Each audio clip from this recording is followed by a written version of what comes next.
Hi friends, ಎಲ್ಲರಿಗೂ ನಮಸ್ಕಾರ. ಇವತ್ತು ಸ್ಪೆಷಲ್ ಆಗಿ ಟೊಮಾಟೊ ಸಾಂಬಾರನ್ನ ಯಾವ ರೀತಿ ಮಾಡಬೇಕು ಅನ್ನೋದನ್ನ ಈ ವಿಡಿಯೋದಲ್ಲಿ ತಿಳಿಸ್ಕೊಡ್ತೀನಿ ನೋಡಿ. ಟೊಮಾಟೊ ಸಾಂಬಾರು ಮಾಡೋಕ್ಕೆ ನೀನು ಟೊಮಾಟೊ ಬೇಕಾಗುತ್ತೆ. ಆ ಟೊಮಾಟೋನ ನಾವು ಚೆನ್ನಾಗಿ ತೊಳಿಬೇಕು. ತೊಳೆದ್ಬಿಟ್ಟು ಚಿಕ್ಕ ಚಿಕ್ಕದಾಗಿ ಕಟ್ ಮಾಡಬೇಕು.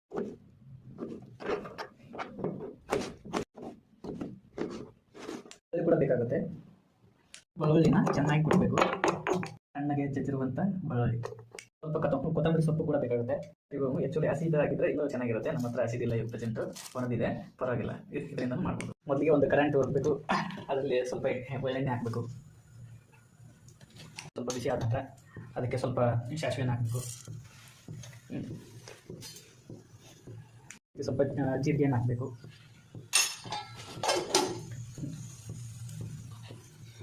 ಕಲರ್ ಟರ್ನ್ ಆದ ತಕ್ಷಣ ಜಜ್ಜಿರುವಂಥ ಬೆಳ್ಳುಳ್ಳಿಯನ್ನು ಹಾಕಬೇಕು. ಹಾಕಿಬಿಟ್ಟು ಸ್ವಲ್ಪ ನಂತರ ಕರಿಬೇವು ಏನಿದೆಯಲ್ಲ ಅದು ಹಾಕಬೇಕು. ಕರಿಬೇವು ಹಾಕಬೇಕು.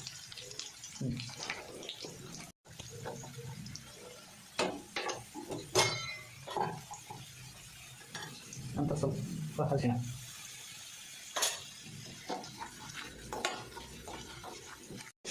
ಕೊತ್ತಂಬರಿ, ಟೊಮೊಟೊನ ಹಾಕಬೇಕು.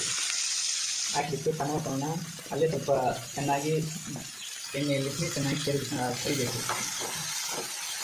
ಹಾಕಿರೋ ಟೊಮಾಟೋನ ಸ್ವಲ್ಪ ಚೆನ್ನಾಗಿ 1-2 ನಿಮಿಷದವರೆಗೂ ಅದು ಅಲ್ಲೇ ಬೇಯಿಸಬೇಕು. ಎಣ್ಣೆಯಲ್ಲೇ ಬೇಯಿಸಿದರೆ ಅದು ಒಂದು ಮೆತ್ತಗೆ ಆಗುತ್ತೆ.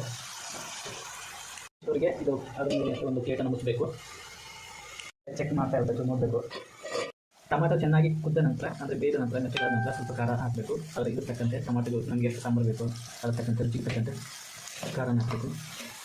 ತಕ್ಷಣ ಸ್ವಲ್ಪ ಸಾಲ್ಟನ್ನು ಕೂಡ ಹಾಕಬೇಕು. ಆ ಖಾರಕ್ಕೆ ತಕ್ಕಂತೆ, ರುಚಿಗೆ ತಕ್ಕಂತೆ ಹಾಕಬೇಕು. ಸ್ವಲ್ಪ ಮಸಾಲೆ, ಮನೆಯಲ್ಲೇ ರುಬ್ಬಿ ಮಾಡಿರುವಂಥ ಮಸಾಲೆಯನ್ನು ಮೇಲ್ಗಡೆ ಹಾಕಬೇಕು. ಹಾಕಿಬಿಟ್ಟು ಚೆನ್ನಾಗಿ ಕಲಿಸಬೇಕು.